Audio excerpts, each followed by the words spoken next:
All right, I think we're ready. So,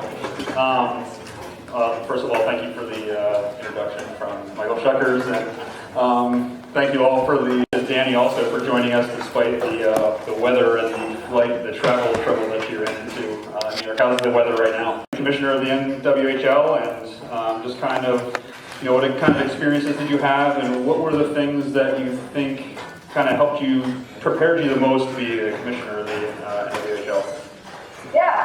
Well, I've been playing hockey my whole life. I started skating when I was 5 down in Tampa, Florida. I played through Northeastern University where I finished my, is that a Tampa fan in the crowd? Is that what, yeah, that was Michael Peterson. He's an analyst for the Tampa Bay Lightning. Nice, awesome. So I can see you guys, so you know. I played for the Junior Lightning, and then played at Northeastern University where I finished my career. And I've always had an entrepreneurial spirit. Whether it was, oops, am I still there? You're good. Yeah, so I've always been a go-getter, and have seen opportunities and things. I owned a coffee shop in East Harlem in Manhattan, and had different side businesses throughout my college career and through grad school. And when I finished, I saw an opportunity for there to be more for women's hockey, and so I started kicking the idea around just my hockey network. As you guys know, the hockey world is so small, and your network is so important. And before I knew it, everyone was kind of shocked that there wasn't a big women's league yet, and that they wanted to help any way that they could. And so that's kind of how it all started. And so just entrepreneurial spirit and the love for the game, being able to combo those two and really have a dream job here. And then, like you said, the skills and life experiences that went into it. I think being a hockey player has really helped. One of the first lessons that hockey teaches you is to fall down and get back up. And being an entrepreneur and starting something new, you have to take a lot of risks. And there's a lot of that, falling down, getting back up, and figuring out how to get better. And then obviously hockey teaches more than that, but commitment, teamwork, perseverance, all those great attributes.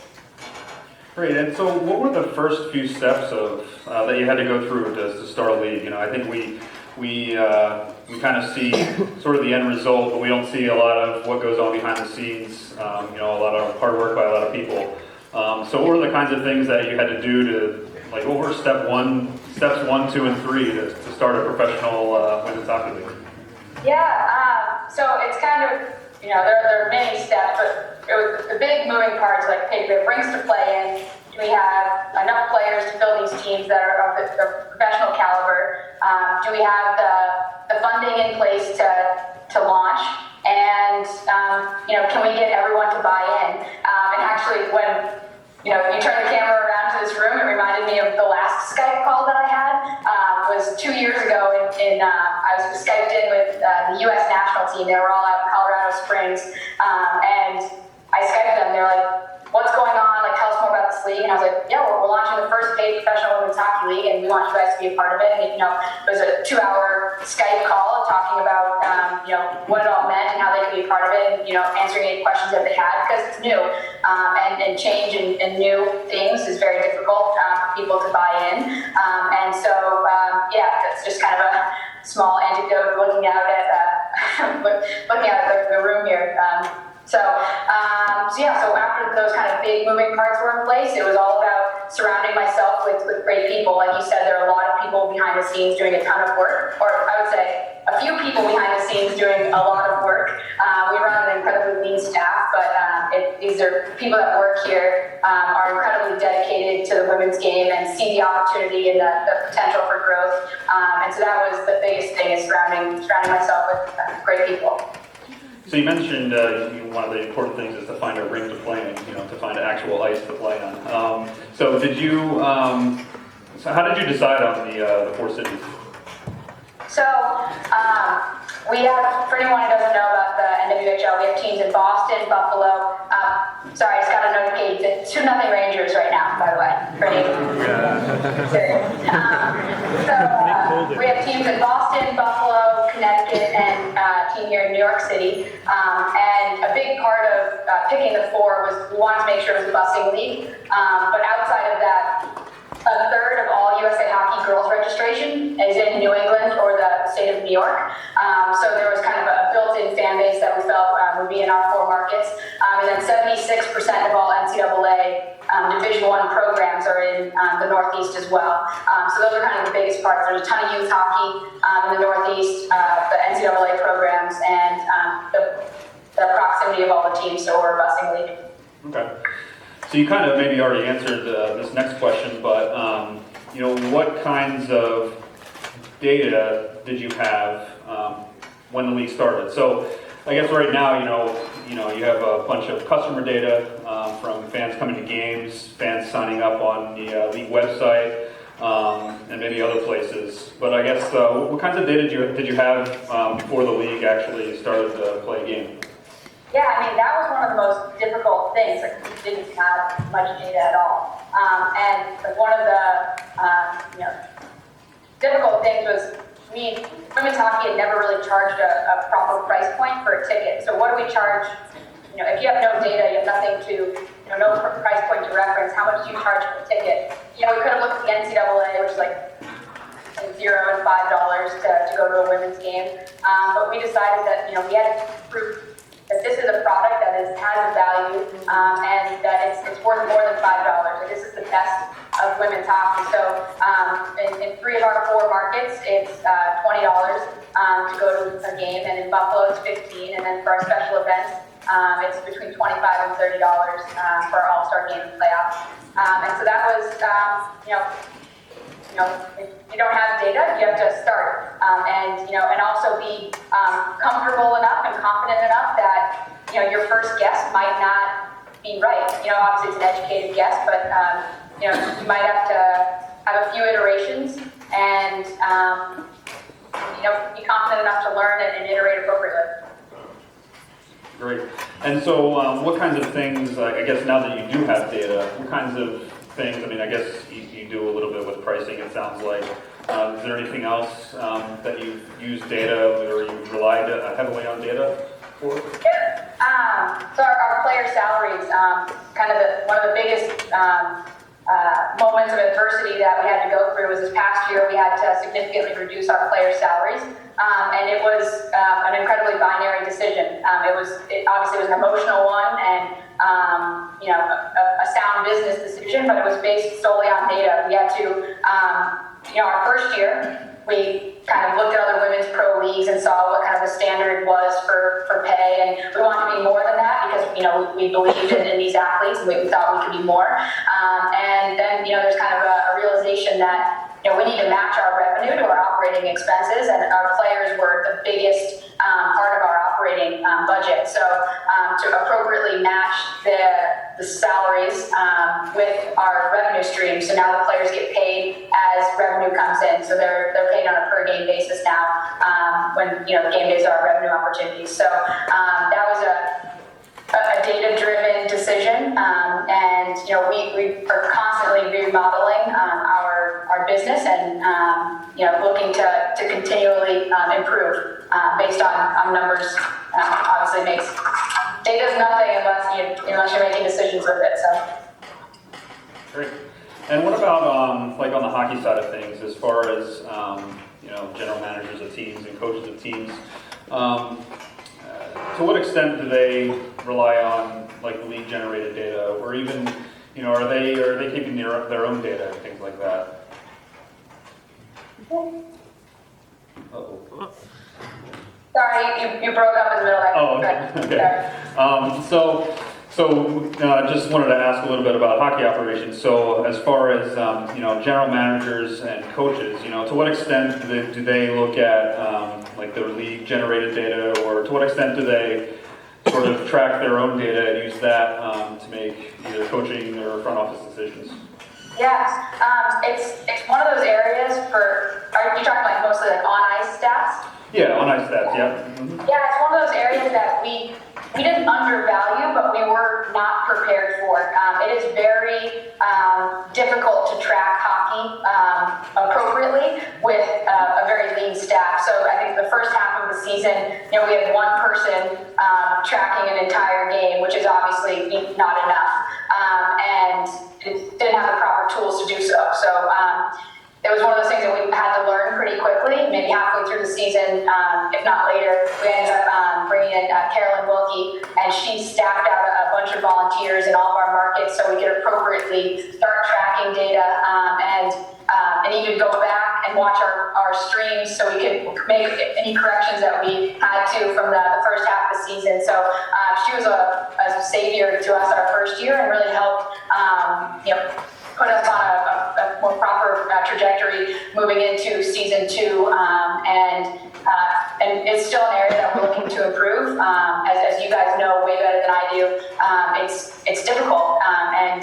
there's the right technology in place, but we're a startup league that may not have the funds to have the appropriate technology to give us the data that we really need to make proper decisions on the coaching side, the GM side. So it's an area that there's nothing but upside for us. We have a lot of room to grow. Great. So, I mean, I guess you kind of alluded to a couple of the sort of lessons you've learned along the way, starting something new. I mean, I imagine almost everything that you did along this process was sort of new to you, and you've learned a lot of things. And so, I don't know, could you just maybe talk about what were the biggest things that you think did really well? What were the things that you would do differently the second time around? And just if you have any general advice for anyone here in the audience who might be wanting to start a team or a league, or just a general business, sports business, or just a general, just any business in general? Yeah, I mean, the biggest advice is to start. That is the most difficult part, and there are obviously a lot of things that go along with starting. And feeling confident and comfortable learning on the fly as well. There's no way that you're going to know everything right off the jump. And so a lot of it is, jumping into the deep end and learning how to swim and being confident enough that you believe in what you're doing. You have the passion to wake up the next day and keep doing it. So a lot of cliches definitely on the advice side, but it really is just doing it and going out there. As far as challenges and lessons learned, never be afraid to take a risk. Risks can go as something as large as launching an entire league, or different social media campaigns, or merchandise risks. Like one of the things that we did well between year 1 and year 2 is we were carrying a ton of merchandise inventory. And if you don't sell it, then you're stuck. It's basically, it's useless if it's not sold. So we changed our platform so everything's made to order. So we can take risks on design, and if we sell one, it's the same risk as if we sold 100. So being able to adapt and fail fast has been one of the things that I think we've done a good job with. Okay. And I guess if you had maybe some advice in particular for the young women in the audience. So, certainly, there might be, if you're a superstar hockey player or you've played at college, maybe it's a little easier to get into the sports industry. But what about someone who has very good management skills, or, some sort of unique skill set that they could bring a lot of value to the league, but they don't necessarily have the hockey background that maybe you had, or some star player in the NWHL might have when they join the league office sometime in the future or something like that. Give me maybe advice that you could give them on how to break into the league, how to sort of make a name for themselves. Apply and get your name out there. And, obviously there's kind of a little cult of hockey players, and there's kind of an easier in, but like in any other industry, I'm sure if you're, part of a network or, a fraternity, sorority, there's kind of an easier in. But I mean, the most qualified people definitely deserve those opportunities. And, I think that,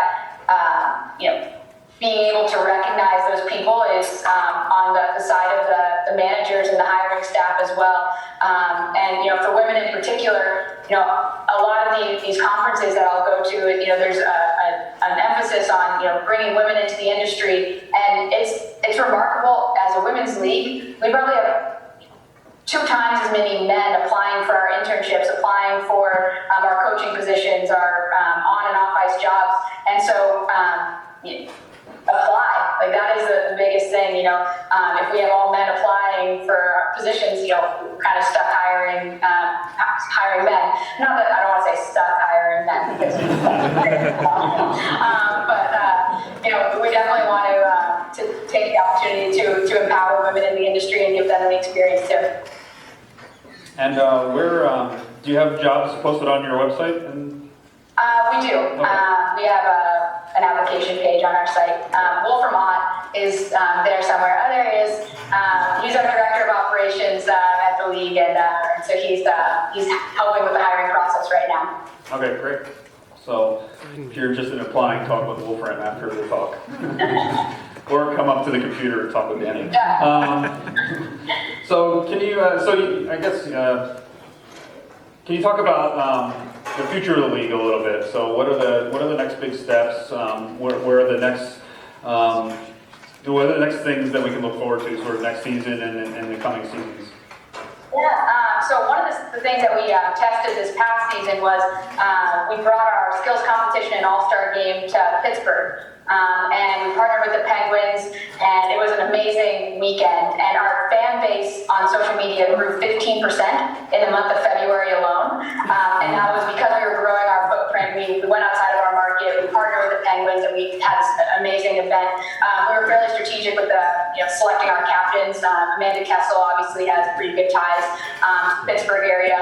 And Kelly Stedman, who was with Robert Morris University and also very well connected to the Pittsburgh area. So, having those 2 ambassadors as captains really made the weekend a success.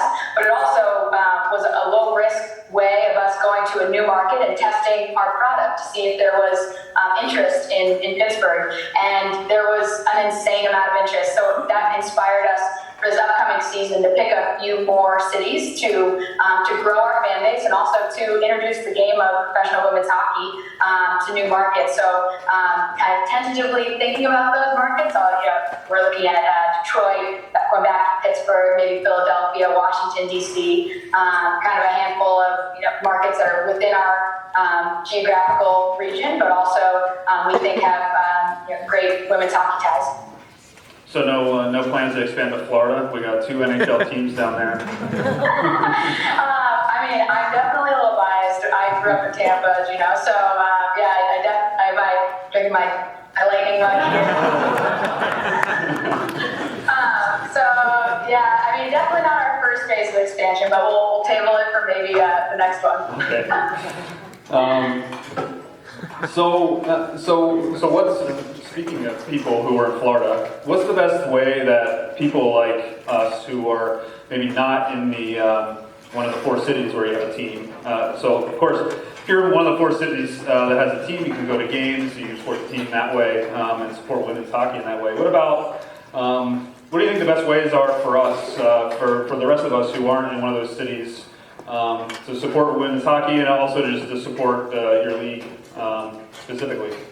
Yeah, so if you're not in our markets to go to a game, we do stream all of our games online, and that's something that we're incredibly proud of. Our game started with a single camera shoot, and it's evolved into a 4-camera shoot with color, play-by-play, occasionally a sideline reporter, and replays, graphics, the whole 9. And that is where we believe we scale as a business, is on the viewership side. We're playing in NHL team practice facilities, so our capacity is around 1,000 seats. So we can only sell so many seats, but we really scale on the streaming side. So that data that we're collecting and those numbers and our audience watching online is incredibly valuable to us, and equally, if not more valuable than the people going to the game. So tuning in and watching a game, and if you never watched a women's game, I think you'll be impressed with the speed and the playmaking and the actual game itself. So I think that would be what I would ask for. Tune in. All right. I think now we'll do some audience questions. Okay. So, are there mics out in the audience still, or is it this one? Okay. Any questions for Dani? It's 2-1 Rangers now. They're still up, if anyone was. The first question was actually going to be, what's the score? So, thank you. Can you hear this okay? Yes. Yeah. So I would really love to watch your games. In Canada, do you know where I could watch them or stream them or where I can get highlights, anything like that? Yeah, so we embed all of our streams right onto our website. Our website is nwhl.zone. So we went with a .com. And yeah, so we have 0 geo restrictions. And about 19% of our fan base comes from Canada right now through our streaming. All right, nice.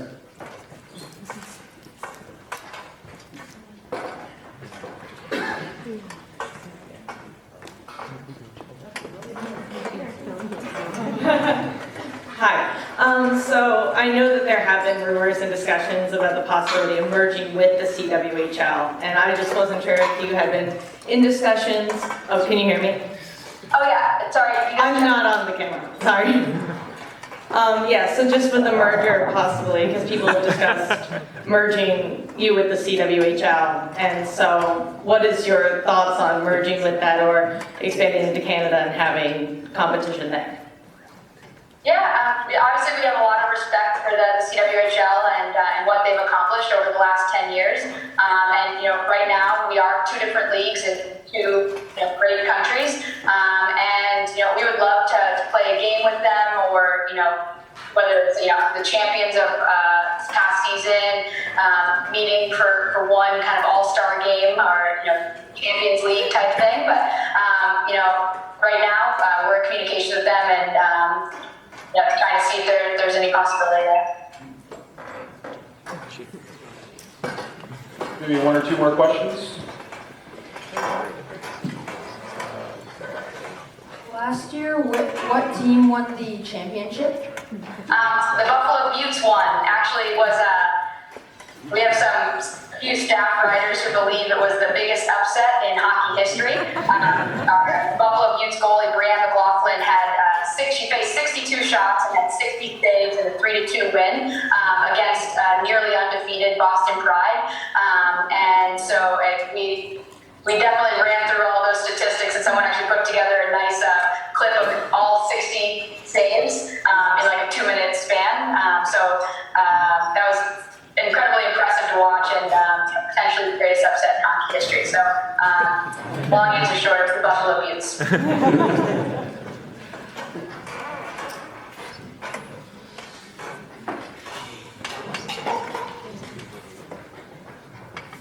I'm probably off camera here, but I hope you can hear me. I can hear you. General high-level sports business question. Yep. Would you or did you consider optimizing, not for ticket sales and butts in the seats, but digital? You mentioned your streaming, and how did you weigh the economic pros and cons of that? How did we weigh the pros and cons of? The economics of a digital streaming product versus ticket revenue. Yeah, so right now it is free to watch all of our games.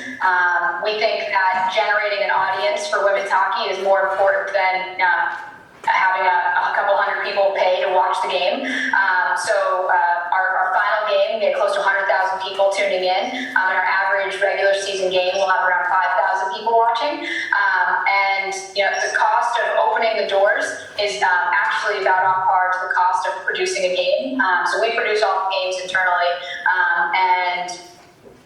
So we put an extreme amount of value on both in-game ticket sales as well as streaming. When the time comes, we would love to do a media deal or like a broadcast deal, a streaming deal, where we can generate more revenue there, selling exclusive rights to our product. But in the meantime, we want to collect as much data as possible so we can prove to these potential partners that there's a fan base here and there's a great product. I don't know if that answered your question or not. All right, I think it's about time that we wrap up, but if we could all give Dani a hand.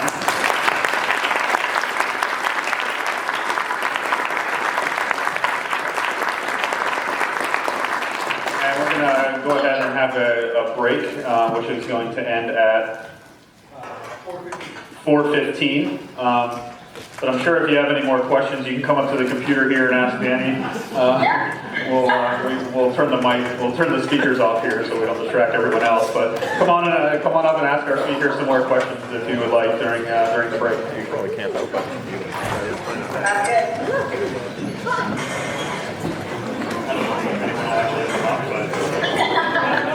No, that's good. Thank you, Brad. Okay, what okay? This season, there were a couple games that were not, well, I'm not sure if they weren't not, they were through different projects. They were part of the ABC News Did my audio cut out at all? No, it's pretty clear, yeah. We actually just have we're holding a mic up to the laptop speaker to speak to the conference. Yes. My pad works so we can hear us, but it came to me, you can hear everything they're saying perfectly. Really well. This makes me think of, have you watched Silicon Valley at all? Yeah. Talking about their fancy video,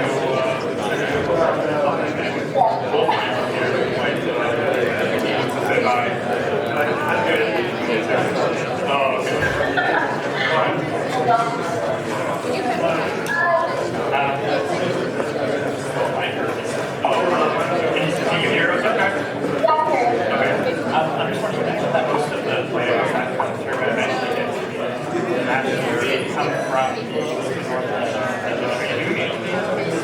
the in other parts of the country. That's a part of it, like small organizations that you Yeah, so a huge part of our drinks were headquartered in because 76% of the current NCAA programs are located here.